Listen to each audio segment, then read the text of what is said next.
The chapel was silent except for the low murmur of people offering condolences. The air carried the heavy scent of lilies, and the polished mahogany casket at the front seemed to pull every breath from my chest. I stood near the aisle, hands clasped tightly, trying to hold myself together. As I turned to greet another guest, a woman I had never seen stepped into my path. She didn't offer her name or her condolences. Instead, she pressed a small, worn photograph into my hand. It was a picture of a baby, light brown hair, wide hazel eyes, and a tiny scar above the right eyebrow. She looked straight at me and said, "This is you." I let out a short laugh and shook my head. "That's impossible. I've seen my baby pictures, and this isn't one of them." Her finger moved to the scar in the photograph. "You were barely a year old when you got this. The scar is still there." Without thinking, my hand brushed the thin ridge of skin above my eyebrow. The weight of her stare made my chest tighten. I found my father across the room and crossed to him quickly, holding the photo out. He took one look at it, and his coffee cup slipped from his fingers, shattering on the tile. His voice dropped to a whisper only I could hear. "I knew she'd come back for you." The morning of my mother's funeral began in a haze. I had woken up before sunrise, not because I wanted to, but because sleep had been impossible. My father, Thomas, was already in the kitchen when I came downstairs, wearing his dark suit and a solemn expression that made him look 10 years older. He was stirring sugar into his coffee without really looking at what he was doing. "You should eat something," he said quietly, setting a plate of toast on the table. I sat across from him but couldn't bring myself to take a bite. My stomach felt like it had turned to stone. "I'll eat later," I murmured. We didn't push each other that morning. It wasn't necessary. The silence between us was heavy but familiar, the kind that came from years of understanding each other without many words. By the time we arrived at the church, the parking lot was already half full. The large wooden doors were open, and I could see the glow of the stained glass spilling across the aisle inside. The scent of lilies hit me first, then the sight of my mother's casket at the front, surrounded by arrangements from neighbors, friends, and people whose names I didn't even know. I took my place in the front pew, my father beside me. My mother's older brother, Uncle David, sat on my other side. He gave my hand a quick squeeze. "You've been strong through all this," he said in a low voice. I nodded, unsure if it was true. The service began with a hymn my mother had always loved. My throat tightened as the first notes filled the room. I kept my eyes down, focusing on the polished wood of the pew in front of me, because looking at the casket felt like I was admitting she was truly gone. My mother, Margaret Bennett, had been more than just a parent. She had been the center of our home, the one who organized family dinners, remembered birthdays, and somehow knew exactly when I needed her to call me even after I moved into my own apartment. She wasn't the type to open up about her own past, though. Whenever I asked about her life before she met my father, she would smile and say, "Some things are better left in the past." I never thought much of it, assuming it was just an expression. Our family wasn't large. It had always been just me, my parents, and Uncle David nearby. My father's side lived out of state and rarely visited. I had no siblings, no cousins my age. My childhood was quiet, simple, and protected. My parents worked hard, and they shielded me from anything that might disrupt the peace of our home. I knew my father as a man of few words, but his presence had always been steady. He was the one who walked me to school in the mornings and picked me up in the afternoons. When I fell and scraped my knee as a child, it was his calm voice that soothed me while my mother cleaned the wound. When my mother's temper flared, he would quietly stand between us, diffusing tension with a gentle look. The service continued with stories from family friends, each one painting my mother as a devoted friend, a dedicated neighbor, and a woman who had a way of making people feel valued. I smiled at the memories others shared, but every word was a reminder that I would never hear her laugh again. When it was my turn to speak, I rose slowly, my legs stiff from sitting. Standing at the podium, I looked out over the rows of faces, some familiar, some strangers. My voice was steadier than I expected. I told them about the time my mother stayed up all night sewing a dress for me to wear to the school play, because the one I'd bought didn't fit. I talked about the way she always made my favorite soup when I was sick, how she sang quietly while cooking on Sunday mornings. The room was silent except for my voice, and for a moment I could almost believe she was sitting there listening. When I returned to my seat, my father reached over and took my hand. He didn't say anything, but the pressure of his fingers was enough. The reception afterward was held in the church's fellowship hall. Round tables covered in white cloths were arranged around the room, each one holding platters of sandwiches, coffee urns, and trays of cookies. People moved in small clusters, talking in low voices. My father was soon surrounded by neighbors offering their condolences, and I found myself near the large windows at the far end of the room. Outside, the sky was overcast, a soft gray that matched the mood inside. I watched a few cars pulling out of the parking lot, their tires crunching over gravel. My mind wandered to the quiet house we would return to, the absence of my mother's voice echoing in every room. That was when I noticed a woman standing just a few feet away. I didn't recognize her. She was in her mid-50s with sharp features softened by the faintest smile.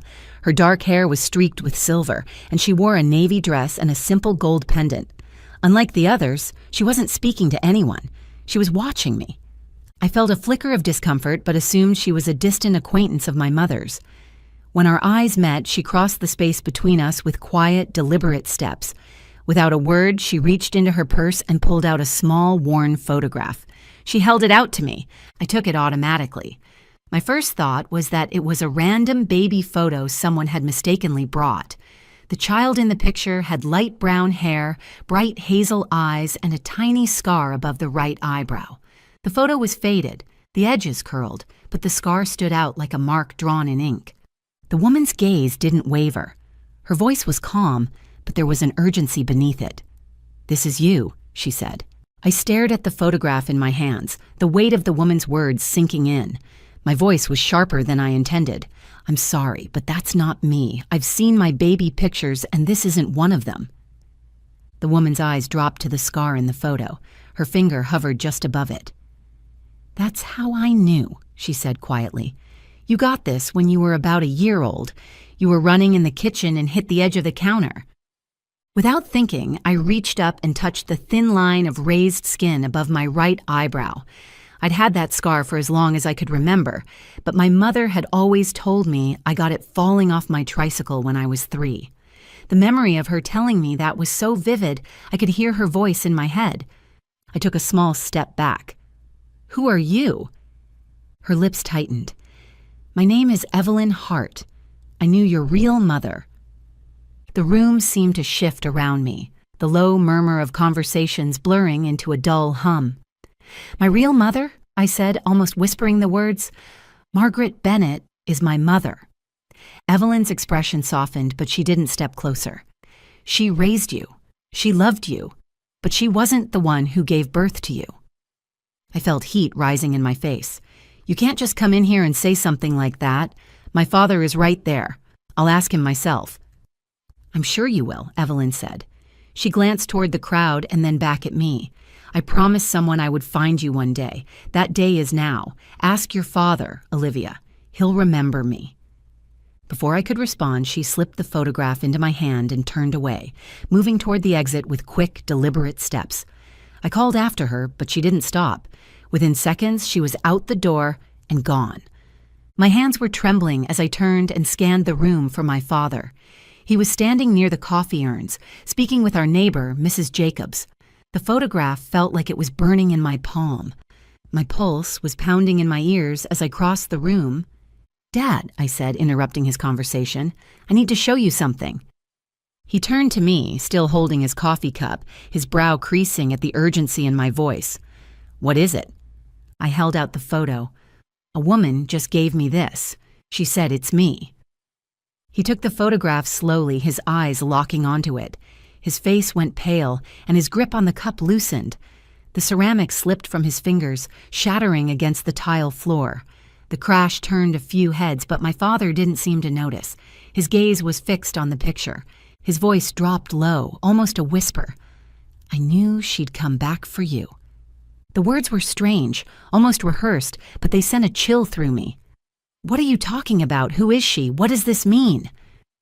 He didn't answer right away. His jaw tightened, and he looked around the room as if making sure no one was listening. "This isn't the place, Olivia. We'll talk about it when we get home." I stepped closer, lowering my voice. Dad, I'm not waiting. Did you know this woman? Did you know she would show up here? His eyes met mine, and I saw something I had never seen before. Fear.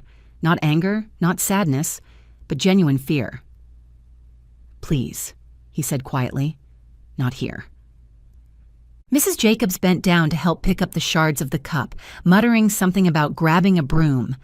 My father handed her the coffee urn without looking at her, his hand still shaking slightly. I stood there, torn between demanding answers now and respecting the strange urgency in his tone. My father wasn't the type to be rattled.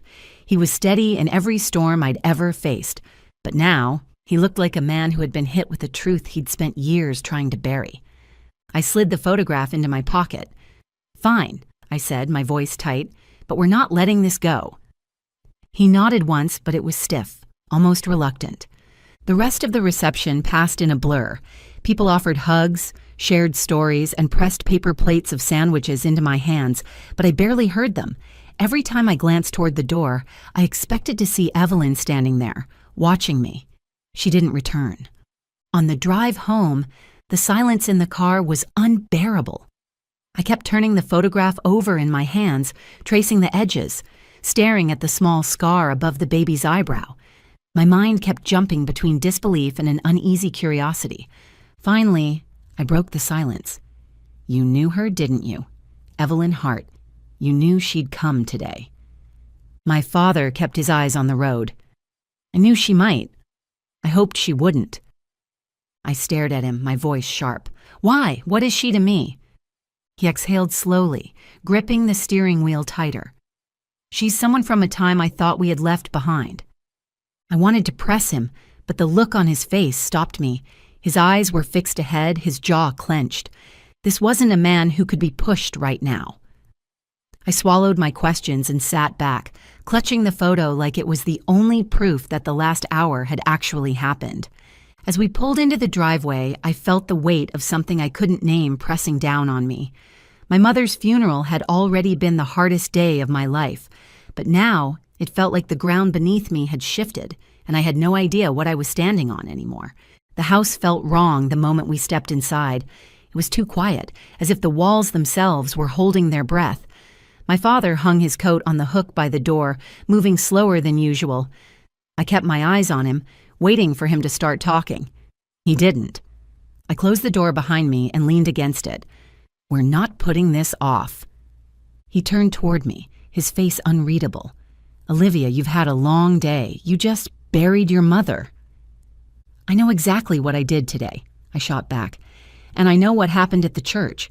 That woman came to me with a baby photo, told me it was me, and you reacted like she just dug up a ghost. So tell me the truth now. He sighed heavily and walked into the living room. For a moment, I thought he might keep ignoring me, but then he gestured toward the couch. Sit down. I stayed standing. I'll sit when you start talking. He rubbed his forehead, then sank into the armchair across from me. His hands were clasped together, knuckles tight. That woman, Evelyn Hart, was a part of your life before you were old enough to remember. She was connected to your birth mother. The words hit me like a physical blow. Birth mother? My voice rose without my meaning it to. What are you talking about? Mom is my mother. Margaret is your mother, he said firmly. She raised you, she loved you, but she didn't give birth to you. I felt my stomach twist. So I'm adopted? And you never thought to tell me? It's not that simple, he said, his voice low but steady. When you were a baby, your life was in danger. Telling you the full story when you were younger could have put you at risk. I took a step forward. At risk from what? From who? He leaned back in the chair, his eyes locked on mine. Your birth mother was involved with someone dangerous, a man who didn't want her to keep you. She left him, but she knew he might try to find you. One night, she left you in a parked car outside a grocery store in the middle of a storm. Your mother, Margaret, found you there. The image was too much to process. She found me in a car alone? He nodded. She called the police. They looked for your birth mother, but she disappeared. Evelyn was the only link to her. She said she couldn't tell us where the woman had gone, only that it was to protect you. Months passed, and no one came forward. Eventually, the courts allowed us to adopt you. We made a promise to your birth mother, through Evelyn, that we'd keep you safe and never let the man who wanted you gone find you. I was shaking my head, not in disbelief, but in protest. And you thought keeping this from me was the best way to protect me? Yes, he said. We wanted you to have a normal life. Margaret didn't want you to grow up feeling like you were someone else's responsibility. She wanted you to be ours. She believed that knowing the truth would only give you questions we couldn't answer. I paced the room, the photograph still clutched in my hand. So, Evelyn showing up today means what? That my birth mother is still alive? That she wants to see me? I don't know, he admitted. I haven't heard from Evelyn since the adoption was finalized. I thought she had moved on, just like we had. But if she came to you today, it means she knows where you are. It also means she believes the time has come for you to hear the truth. I stopped pacing and looked at him directly. Do you believe that? Do you think I should meet her? He hesitated. I think you have a right to know where you came from, but I also know that if your birth mother is still connected to the kind of people she was back then, it could bring danger into your life. Danger or not, I said, I can't pretend she doesn't exist now. I need to know who I am, where I come from. You've had decades to make peace with this. I've had 30 minutes. He stood slowly, crossing the room to the small cabinet where my mother had kept family papers. He pulled out a worn envelope, the kind that had been opened and resealed many times. Your mother kept this. She said if the day ever came that you needed to know, we'd give it to you. I took the envelope from him, my fingers brushing over the faded handwriting on the front. It was addressed to my daughter in looping script. My throat tightened. This is from her? He nodded. Your birth mother. I stared at the envelope, feeling the weight of what was inside. Every instinct told me opening it would change my life in ways I couldn't undo. But I also knew I couldn't just set it aside. I'm meeting Evelyn, I said finally. If she came all this way, she has something to tell me, and I need to hear it. My father's jaw tightened. If you do this, you won't be able to unlearn what you hear. Some truths are harder to carry than lies. I looked him in the eye. I can handle the truth. What I can't handle is being kept in the dark. He didn't argue. He just nodded slowly as if accepting that the moment he'd been dreading for decades had finally come. The next afternoon, I sat on a wooden bench in Riverside Park, the envelope from my birth mother still sealed in my purse. I hadn't opened it yet. I wanted to hear what Evelyn had to say before I read her words. The air was cool, with a light breeze carrying the sound of children playing nearby. Every few seconds, I glanced toward the path, scanning for the woman who had shattered my understanding of my life. When she finally appeared, she walked with steady, unhurried steps. Her navy coat swayed slightly, and her expression was unreadable. She stopped in front of me. You came. I had questions, I said. You said you knew my birth mother. Start from the beginning. Evelyn sat beside me, folding her hands in her lap. Her name was Anna Reynolds. She was my best friend. We met when we were both waitresses at a diner in town. Anna was kind, smart, and she had a way of making everyone feel like they mattered. But she was also in trouble. She was with a man named Carl Whitman, and he was dangerous, controlling, violent, the kind of man who wanted everything his way, and if it wasn't, he made people pay for it. Her tone was calm, but I could see tension in her jaw. When Anna found out she was pregnant with you, she wanted to leave him. She planned to start over, somewhere far away. But Carl found out and told her if she had you, he'd make sure neither of you survived. She didn't take the threat lightly. She'd seen what he was capable of. I swallowed hard. So, she left me in a car for my mother to find? Evelyn shook her head. It wasn't abandonment. It was protection. She knew Margaret Bennett was a good woman. She had seen her at the store before, always kind to the staff, always smiling at the children. The night of that storm, she saw Margaret go in. She parked the car in a visible spot, left you in your car seat, and walked away knowing Margaret would be the one to find you. She waited until she saw her approach the car before disappearing into the rain. The image hit me hard. A woman standing in the shadows, watching another woman lift her child to safety, knowing she couldn't step forward. She could have gone to the police, I said. She tried, Evelyn replied. But Carl had connections.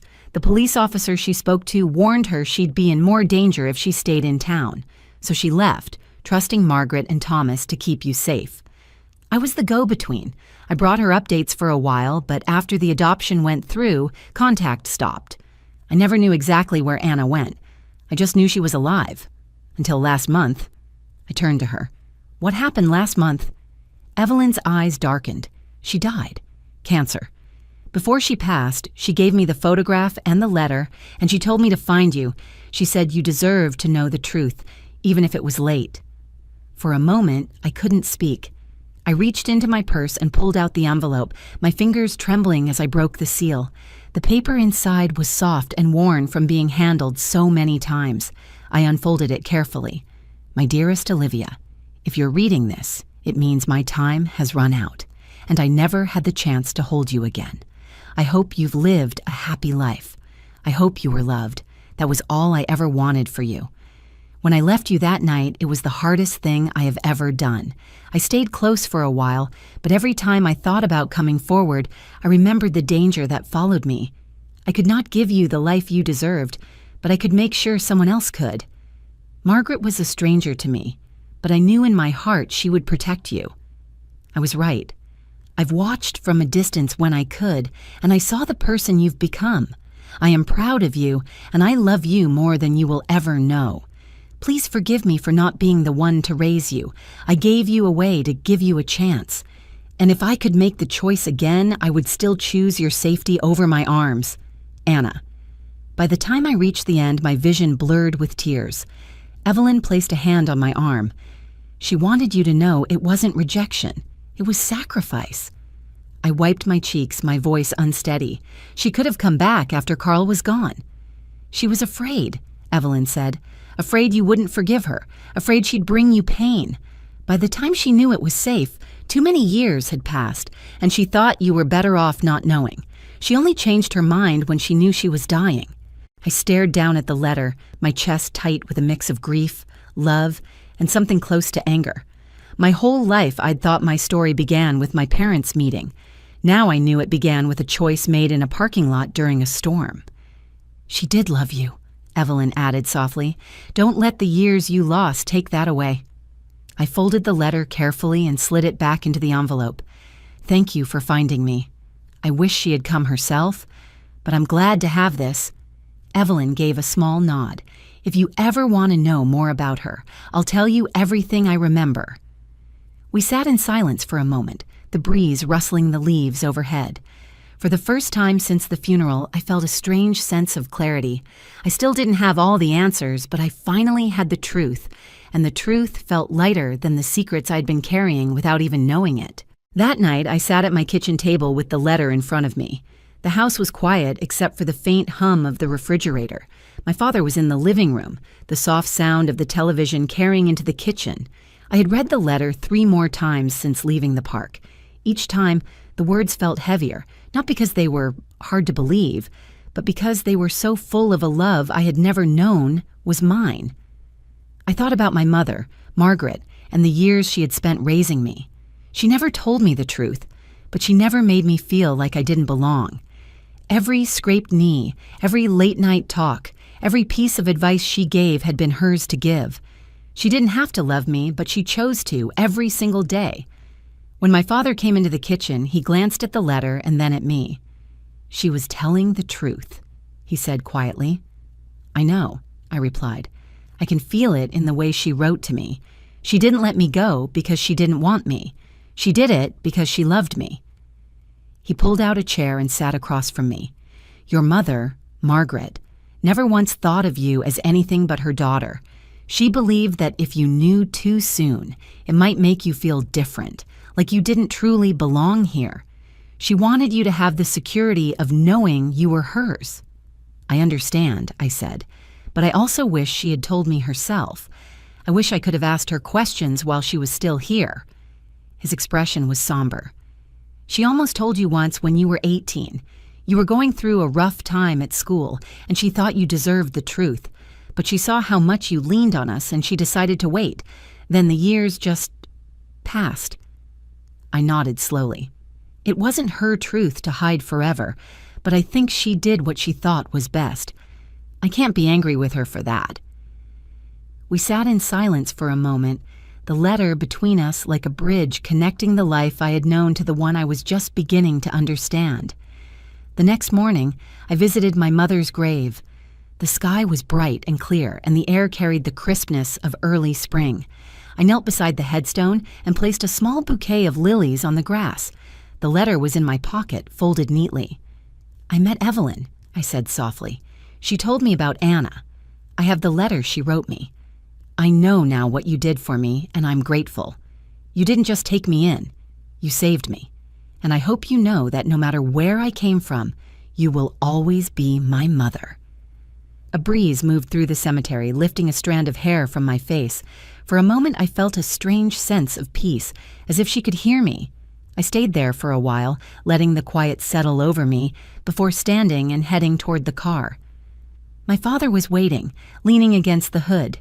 When I reached him, he asked, "So what happens now?"